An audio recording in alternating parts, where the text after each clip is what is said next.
Hello and welcome back to Much Ado About Rugby, where we chat about everything rugby.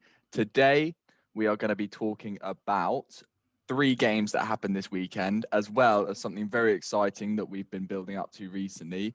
We have actually entered into a partnership with a local brewery to us here in Sussex. The brewery's name is Bedlam Brewery, so do go and check them out on their Instagram, Facebook, and on Google if you want to check out their website. And yes, we've been kindly given a few beers by them that we're going to open and do a quick review on, and probably at the end of this episode. So fellas, do the honors and crack them open. Oh no! Oh no! Mine's fizzy. So what beers do you guys have? Oh my days. So I have a wild East Coast Pale Ale. It So says your on the personality, side here, Ed. wild, mate. Oh. It says here that it's using Simcoe and Citra hops along with fresh fruit purees. This super light, unfiltered East Coast Pale Ale explodes with bags of passion fruit and guava character. Enjoy this beer cold and with friends. Bedlam Wild is Bedlam Wild is perfect for all summer occasions. So great thing it's the middle of winter. Well, What have you got, Mackie? And mine's the Brouhaha. Brouhaha. So mine's like it's a Vienna lager. Brouhaha has a rich German malt aroma, which then delivers a soft, elegant malt flavor with a smooth, crisp finish. I'd say that's fairly consistent with how it tastes. Nice. What about you, Very Mal? nice. Got the Turtle Recall, quite jokes, and it's a pale ale, light, refreshing, designed to bring back memories of sandy beaches due to the floral and fruity notes derived from New Age noble hops, including Hallertau Blanc and Huel Melon. I don't know how to say the word. This results in an aroma of tropical fruit and gooseberry, complemented with a touch of honeydew melon and even a hint of apricot. amazing. It's also vegan as well, but yeah, Smells Amazing. outrageously the nice. games. I do So, love the names. The names of these beers are hilarious. Yeah, alcoholic percentage 4.4%, so not too light, not too heavy for those of you who are interested in that aspect. Right. Yeah, that's enough to get me, a little bit tipsy. Nice. Your cheeks nicely stoned. But without further ado, thank you very much to Bedlam for sending us them, and do make sure you go check them out. They do have obviously a whole plethora more options for beverages available, so do go make sure you check them out. And without further ado, we'll get straight into the most important stuff, which is, of course, this weekend's action in the rugby. So to begin with, we had the Challenge Cup final. Now, this was played between Bristol Bears and Toulon RC. And Bristol, it was a really closely contested game in the first half. Bristol did end up running away with it a little bit. Strong performances from the likes of Sheedy and Malins made sure of that. So a 32-19 victory for Bristol. Fellas, Mal, if I come to you first, what do you think of the game? Yeah, it was a good game. Again, I think as we would talk about with every Bristol game, Randrandra, however you say his name is, still can't get it right, is still such an influential player. And I think for one of Bristol's early tries, it was literally, he just draws men in, which means that they just have the space out wide for whoever to run it in. And really great performance by Sheedy as well. And just overall, I think a deserved win. I think Bristol were the deserving team on the day. I think, they just all played really well. Macsen? Yeah, I can't really work out Bristol after lockdown. Like I just feel like one game they'll be outrageously good and everyone thinks they'll be definitely one of the top teams, and then next game they're terrible.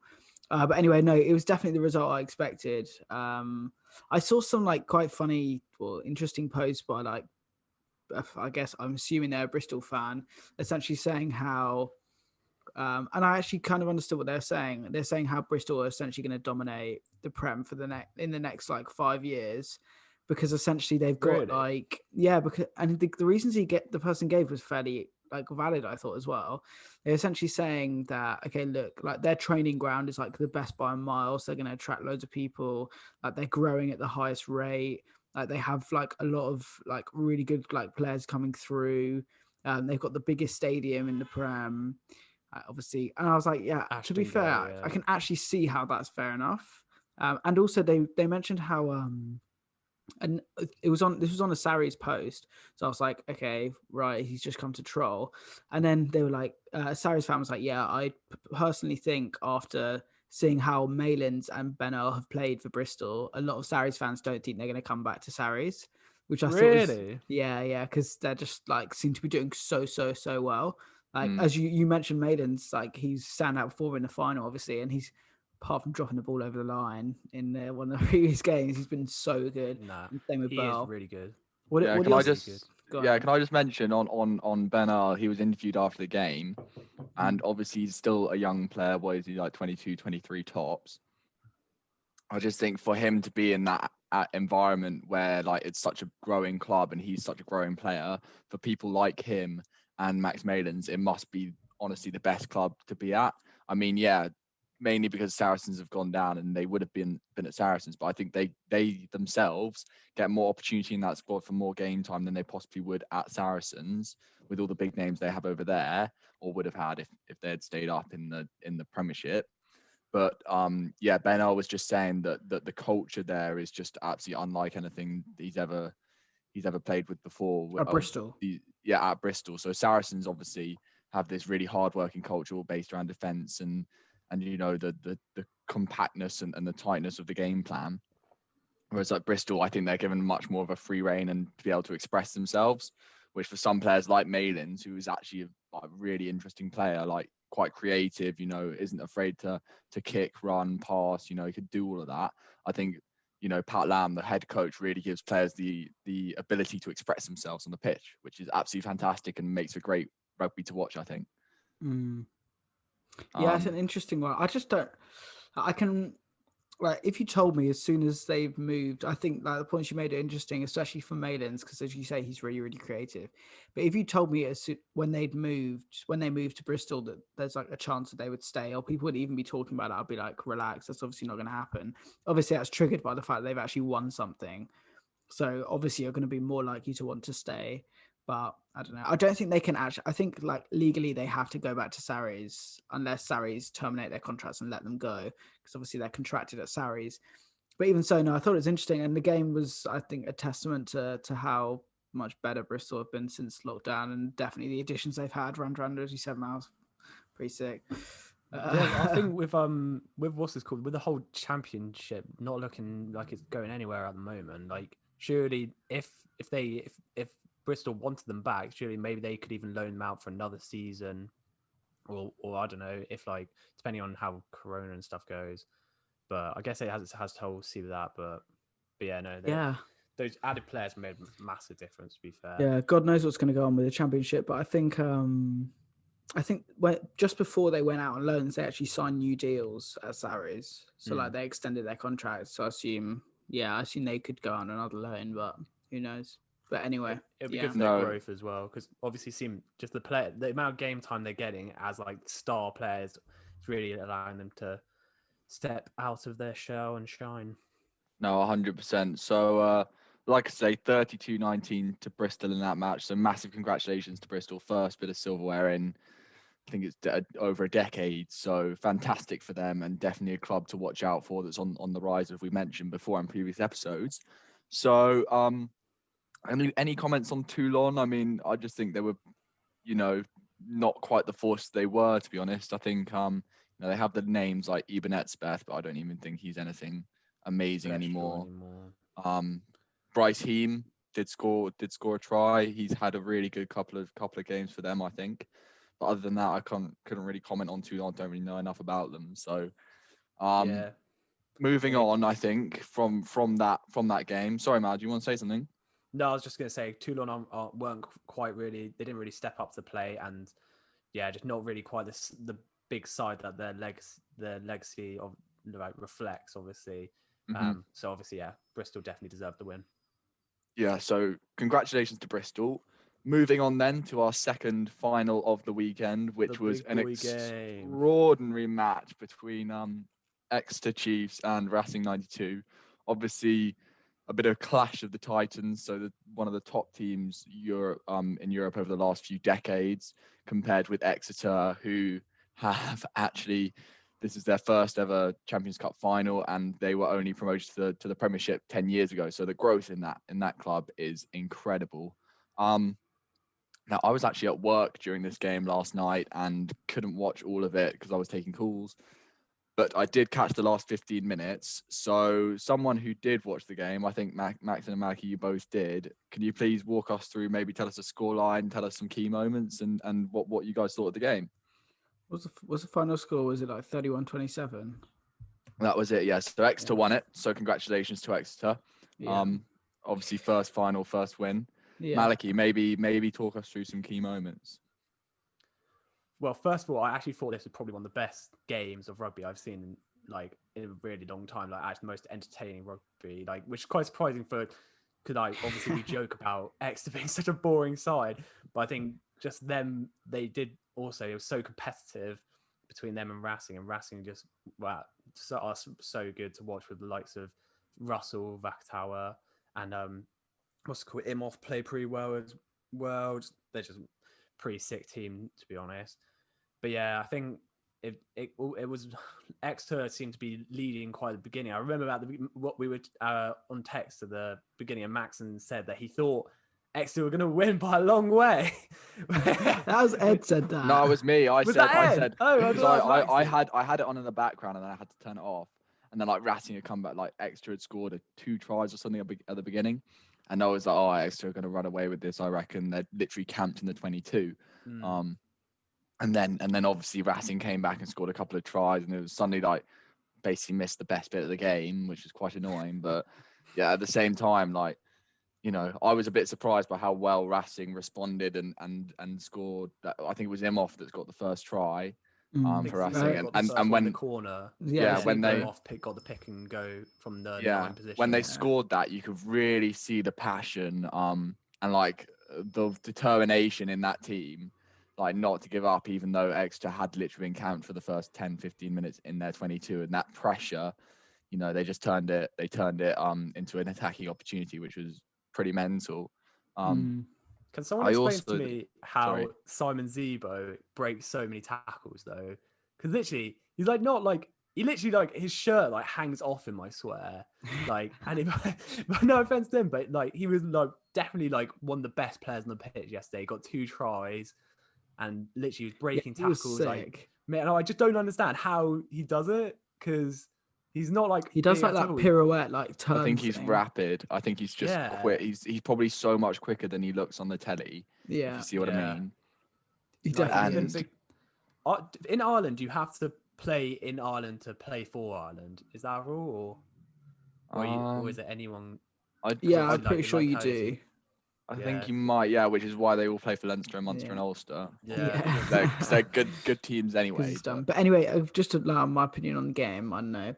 I thought Exeter, obviously they went up early, which I to be fair, Ed did post that into the chat, but I did also agree. I thought that they would win by a fair amount. And I agree that I was surprised by how well Racing came back. I think Racing were like, it was quite clear they were getting carried by, in my opinion, by like Russell and Zebo, like who essentially just like running the game for them. And also in the forwards, I thought was it Camille Shat was like he's so good. He is so good. Really good.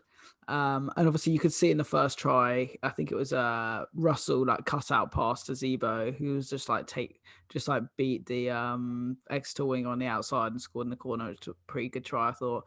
And then Imhov's little show and go got them back in the game.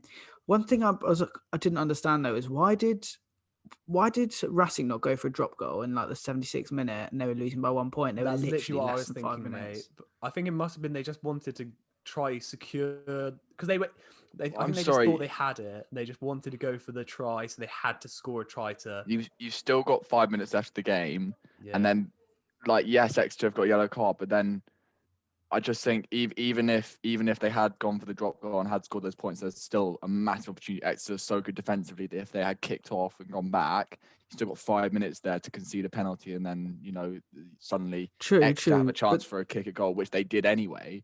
Yeah. So, but the chance of that happening, the chance of that happening compared with the chance of losing the ball on their line when you're still losing the game, I think it's definitely worth taking the risk. It's so much less. It's so much lower. It's like lower risk for just take the drop goal, get in front, keep the momentum, and then it's Exeter chasing the game. And they're a man down and have to try and turn the ball over from you, and then win a penalty and score the points. Yeah, I also think didn't look like he wanted it at all, though. The key moment of the game obviously was during that 76th minute or whatever, that kind of late period of drama where Racing were like knocking on the door of the Exeter Chiefs try line, and then of all the people on the pitch that you don't expect to come up with a massive turnover, it's Hidalgo Klein, the Exeter substitute scrum half, who comes up with a massively important turnover for the Chiefs and basically changes the game, and Slade's able to knock it down into the opposition half. They get a penalty on halfway and knock it over. But can I just say, Nigel Owens, what was all that confusion at the end of the game?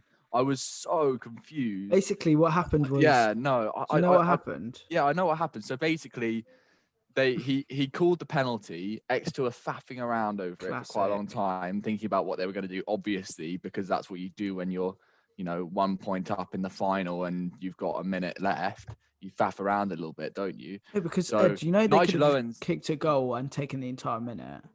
Yeah, but Nigel Owens stopped the clock and then said, we'll add 5 seconds on at the end. And then when he said watch on, they didn't put the watch on. So, and then there was this conversation between Nigel Owens and the TMO, and it was like, oh, was the match finished? Technically, no, but we added 5 seconds on, so it would have been finished. I think personally... No, that's not why. That's not why. Joe Simmons is an idiot because he should have just taken a bit longer. And you could see Rob Baxter at the end, like he was like, why haven't you taken the full minute? Like you literally had another 30 seconds in order to take the kick. And I mean, he knocked it over. It was a seriously impressive kick under that much pressure. But at the same time, like take an extra 10 seconds and the game's definitely over. Yeah. I don't know what. Yeah. I don't know but what, no, Ed, what happened? What actually happened was, so he said, okay, stop the clock, or like take the clock back 5 seconds because they're wasting time. And then what he did was he said, okay, start the clock in 5 seconds. And he went 1, 2, 3, 4, 5, start the clock. And he didn't start the clock. And then obviously the time wasn't up, but technically from when he said start, it was. But then again, also like Austin Healey, I think it was in commentary, was really annoying me because he was essentially just like, okay, yeah, look, they just need to take out the minute and kick it dead. Like just kick it off the pitch.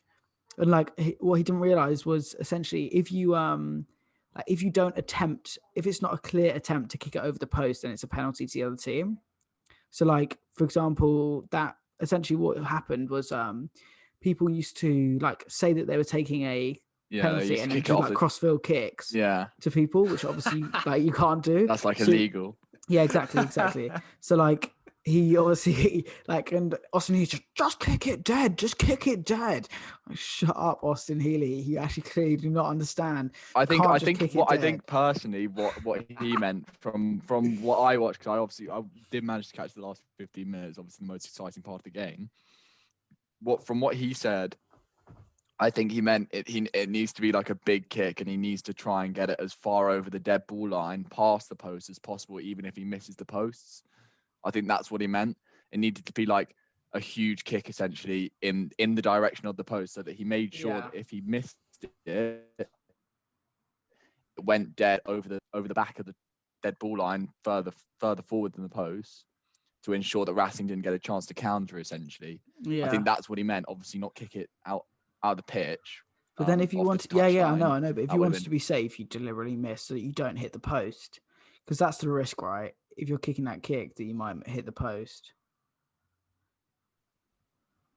No, unsportsmanlike, isn't it? I think Joe Simmons also, like, he's Exeter captain, and he had another really solid game. Obviously, really showed his class, and to slot that kick from that far out under pressure and also kick it dead to make sure that they, couldn't counter. There's quite a lot of stuff going through your mind, isn't there? I think that's seriously impressive and massive credit. I think he was a worthy person to have the final touch of the ball because he's basically, been the heart of Exeter all season. He's been that player that's constantly played well. I mean, there are other players, obviously, if we could pick out Slade. Noel had a really good game. I think Johnny Hill is one of the up-and-coming England second rows, and he should definitely get a chance in an England shirt soon because he's played seriously well. He's everywhere for Exeter. But I think Joe Simmons is just at the heart of that. He's the link between all the forwards and all the backs. He always makes the right decisions. He's good off the boot. I still don't think he's better than like Farrell maybe, but he's certainly up there. I'm not even sure if he's better than Marcus Smith, but he just seems to work so well in that Exeter team and does lead by example, doesn't make many mistakes, and he's just a really good player. I think I'd rather have him I'd rather have him than Marcus Smith, but I'd rather have George Ford and Owen Farrell.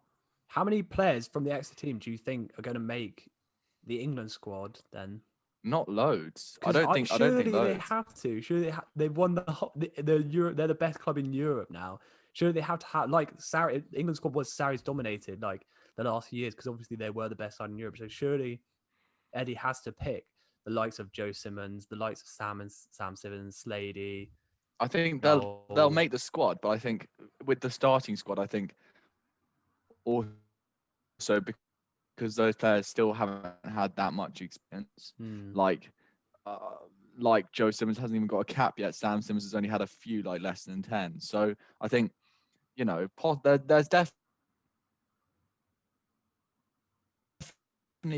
there's definitely squad places for them. There's like Billy V and Jack Willis and Tom Curry and Underhill. Is there a space for someone like Sam Simmons in the back row? Not really, to be honest, because, despite Exeter being the best team overall, Jack Simmons hasn't he got young player of the season and also player of the season?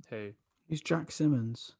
Jack Willis. Yeah. Jack Willis. Sorry. I was like, what? Jack Willis. Who the hell's that guy? Yeah, no, yeah, sorry. He won like. I'm getting really confused. Jack Simmons, he won everything. Yeah. So like, surely, based on individual performance, you choose him. Yeah, I think. So I don't know. I think Jack Simmons should go on the bench for England. Good player, that Jack. Jack Willis should start for England, mate. He shouldn't start. No, mate, he should. He's too good not to. He's actually too good. But also, Finn Russell for Lions, anyone? No. I'm more convinced. What? I'm more convinced now, yes, after watching the final. Him and Farrell, surely the two picks for Lions. Surely. Now that Tuilagi's out as well, possibly, yeah, to be fair. Farrell at 12. Russell's in the same vein as form. So much flair. He's in the same vein of form, possibly, that Sexton was when Sexton got picked for the Lions and they played that 10-12 axis with Sexton and Farrell. So I think, yeah, there's definitely that possibility. And obviously, like you say, Russell has a lot more flair than someone like Sexton, so it could add a bit of creativity. There was actually one point that I wanted to mention about the final where, how in the semi, Russell chipped it over and Vakatawa caught it and gave it to Imhoff, and it was that massively amazing final try. They actually tried exactly the same move with about 6 minutes to go, and they nearly pulled it off. But I think someone stepped in. I don't know which Exeter player it was. Someone stepped in and did an amazing read basically off the play, saw it happening, and I think if Vakatawa finds that ball and gets it in space after the chip kick, Racing run through and score. So whoever that was, can't remember in particular, might have been Slade. Yes, lady. What a play. That basically won the game, I think. Yeah, 100%. I don't know. Obviously, I think Exeter fully deserving, as much as that pains me to say. Yeah, but they have been absolutely exceptional. That being said, I think they have had a fairly easy ride. And I'm not taking anything away from them, but who do they play in the semi again? Was it Toulouse? Toulouse. Who everyone had to lose to win it. Toulouse were the informed side before lockdown. No, Leinster were on to win it. I just think okay. No, even like Monnier and people after the game said that Toulouse were probably favourites because of the likes of Colby and Kano and all that lot. Nah, Leinster were always favourites, mate. Because and they were also at home. They were playing, so they played their quarter and their semi both at home. Their quarter was against Northampton Saints, and their semi was against Toulouse. Fair enough, but if you're at Sandy Park, you're going to win. And then all they had to do is just win one game against Racing, who arguably, I remember when we did the review of the semi, like an informed Racing side, mate, though, an like a informed really Racing, good Racing they side. scraped past Sarries, and that's like a half And strength Sarries are a team. really good. Yeah, Sarries are a really good side. You Yeah, can't but criticize Sarries. Sarries didn't have Farrell and all the people that have left. Yeah, but They you still got a scraped past them. massive players. Like I don't understand. You still got like masses of England players, and like No, still, I'm I would just say saying. half the squad is England standard. I'm just saying. I think they had a fairly easy ride. Like for example, if Sarries had made it to the final, then they would have had to beat Leinster first, then Racing, then Toulouse or Exeter, which is like way harder and all away. But do you not think that they could have done that? I think they probably could have. Yeah, no, or Exeter. Yeah. No, because Exeter is shit away from home. Well, they literally won the Champions Cup final away from home. No, because it was at Wasn't that Bristol? Yeah, wasn't it, or was it Ashton Twickenham? Gate. Was it, or was it? No, it wasn't at Twickenham. No, I think it was at Ashton Gate. Okay, well that's a common location. Like there's no advantage to either side. Still away from home. Anyway, shall we move on to the Bledisloe game? Yeah, 100%. So obviously in the early hours of this morning, at the time of recording, it is obviously Sunday when we record this. So in the early hours of this morning, we had another fantastically intense test match between the Wallabies and the All Blacks at Eden Park, which has it's always been a fortress for the All Blacks.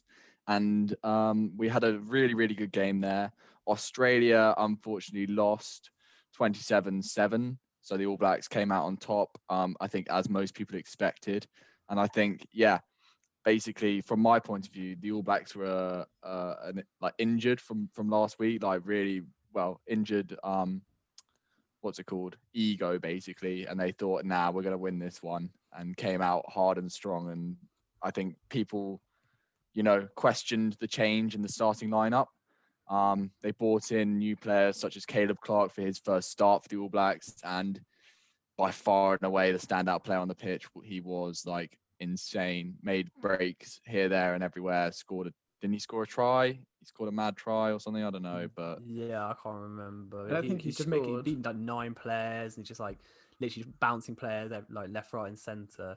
I think me and Ed, we were talking about this a bit before the pod, and you were saying he's like the new Julian Surveyor when he was in his prime. Like he just seemed really good, like quick, big, like just so hard to take down, and deadly on the wing. Yeah, I mean he beat 9 defenders. The next best was Bowden Barrett with 5. So I mean, pretty sick. He had the most running meters out of anyone on the pitch. How many? 73. That's still pretty good in a massive test match when you're making your first start. So young as well. He made 3 clean breaks. Is he our age? I think he's like either our age or, he's definitely around our age. That's kind of embarrassing for us. His legs are absolutely like tree trunks, and he's rapid as well. I hear the most annoying thing about Caleb Clark is he's actually a really, really nice individual as well. Why would that be annoying? I quite like watching him. The fact that he's nice makes it extra good to watch him. Is he an annoyingly perfect person? This is why. This is why I don't know. You don't like watching absolute twats on the pitch, really, do you? You can tell those players. I'm not going to name any names. Obviously, don't want to call anyone out. You can tell players. Name one. Literally Go on, Ed. Name one. Go on, Ed. Name one. Call them out. Who was it? Jacob Umaga again? No. Like people who are just niggly and get under your skin, like Dane Coles, and just look like a bit of like a someone who you wouldn't really want to make friends with, probably. But no, I just think Caleb, be my friend. Yeah, but the fact that he's like a nice guy as well, and he interviews well, and he's just a nice bloke, like makes him extra likable. And the fact that he's playing rugby so well makes him even more likable. So, as far as I'm concerned, he's doing really well, and he's obviously a Blues player, which we love. And I think he's probably going to do a surveyor and end up getting a lot of tries. Hopefully, be one of the stars of that New Zealand team in the coming years. Yeah, I think that is. Their bench is actually stupid. Go on. What is it? So their bench was Cody Taylor, Alex Hodgman, Nepo Laulala, Scott Barrett, Hoskins Satutus, TJ Perinara, Peter Umaga Jensen, and D Mac. Damon McKenzie. Yeah, mate, they're pretty good. They've got the most outrageous amounts of depth in their squad, and it shows because they could literally change like most of their team around and just still basically win. They had a couple of people missing. I think one of their front rowers, one of their sub front rowers, they had to bring Alex Hodgman in to replace one of them, and he's someone who hasn't really played that much international rugby. I don't think if he's even had a cap, or that might have been his first cap. So to have people like that come in and then still perform like ridiculously well and still stay out the game and win it convincingly. I mean, 27-7, that's a 20-point margin. That's quite a lot.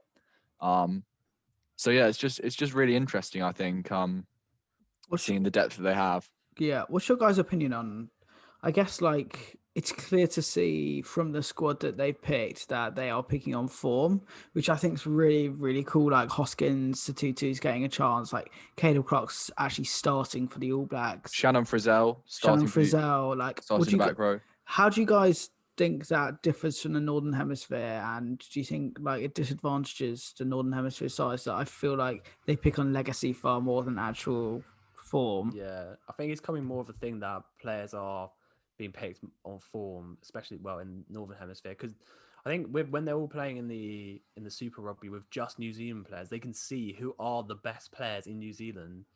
Like, I guess you could. Well, that's and they all play with each other week in, week out, so they know who works well together. And but then again, we should be saying the same for the Premiership, because every English player is playing in the same league as well. Yeah. So why are not the best players in England, the most informed players in England, being picked? This is what I mean. I think I spoke about it before. Sorry, I interrupted you, Mal. But like, for example, if like Willis, I know Mal, you're calling for him to start. I mean, he won't start, I don't think. But like, if he was in New Zealand playing that well, like without it's like Frizzell. Yeah, exactly. Yeah, literally. It's stupid. He literally has to start. Getting double the amount of turnovers than anyone else. And we think that like Curry and Underhill like beasts or whatever. And then Jack Willis is doing that, and literally he's just in the same league. Incredible. But I think like, okay, let's look at someone different. Okay, let's look at the number 8 position. Bit of Vunipola. Personally, I don't think he's been in the best of form recently. Mackie, you said it the other day in one of our recent episodes, saying that he wasn't really in the same vein of form as he was maybe like 2, 3, 4 years ago when we were playing against Australia and we won that 3-0 tour or whatever, and it's like, you know, why would you not pick someone like Alex Dombrandt, who's literally having some of the best games of his career already for Quinn? He's literally in such good form. But I think and then I think it just goes back to your point about legacy, and like, yes, Billy Vunipo's had that experience and he's still really reliable, but when you've got someone exciting like Alex Dombrandt, surely he could build up to have that legacy and have that. They need to just be given game time, really. I think. That's the thing. So, like, for example, also, I think this is a slightly different situation because, like, with Billy Vunipola, I think he's playing he's not playing to his best form by his standards. But, like, if he was new on the scene versus Dombrandt, and you both saw how both of them were playing, I reckon you'd be like, wow, mad. Like, yeah, definitely Billy Vunipola, 100%. But he was also not playing as much as Dombrandt. So, I think that's part to do with it as well. But also, I think you have to take into consideration like in the big games, like who do you start? So I think that Mal, that you said, it's about giving them game time when you can. So for example, like you'd want to play someone like Dombrandt like in like a shittier Six Nations game. Wait. So you're telling me that the All Blacks versus the Wallabies is not a big game? No, but it's a 3-part series. They've started Shannon Frizzell in both games, and he's correct. A completely new on the scene. He's had 2 seasons in Super Rugby, Yeah, which is fine. You can do that. Feel free to do that when you have Adi Save and Sam Kane in the back row with them, sure. But if you're then saying, okay, right, let's look at this. Let's start the form players, okay? Let's start Willis and Dombrandt and Benno. 3 people that don't have as much international experience. You can't be doing that. Yeah, you can't. Well, I agree. I think they'd thrive, though. I think they'd thrive. I don't think they would.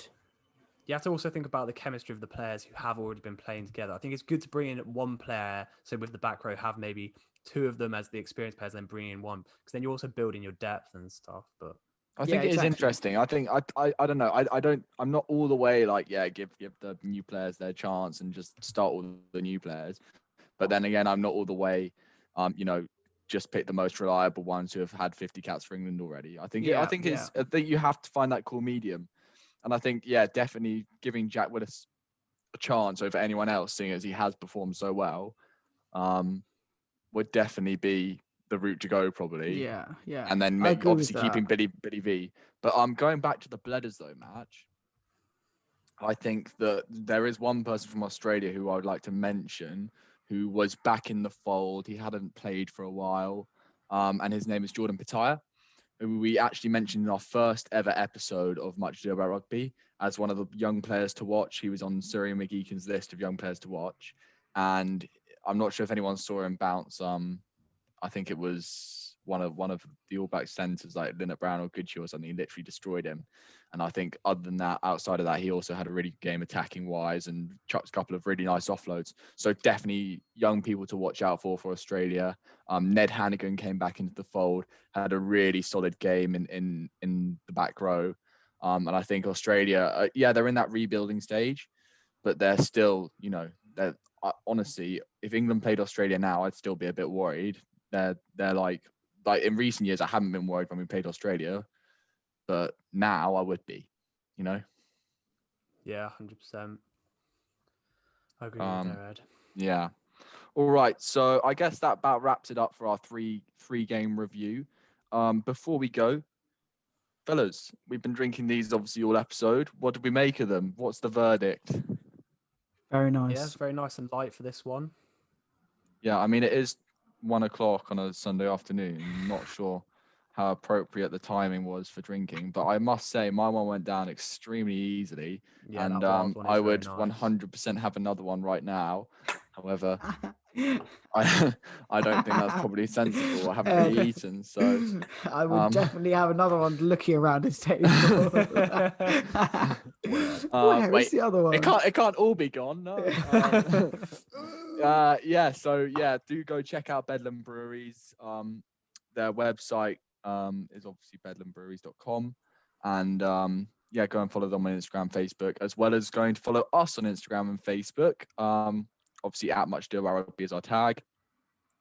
Do go and check us out on YouTube if you're listening on Spotify, and do go and check us out on Spotify if you're watching on YouTube.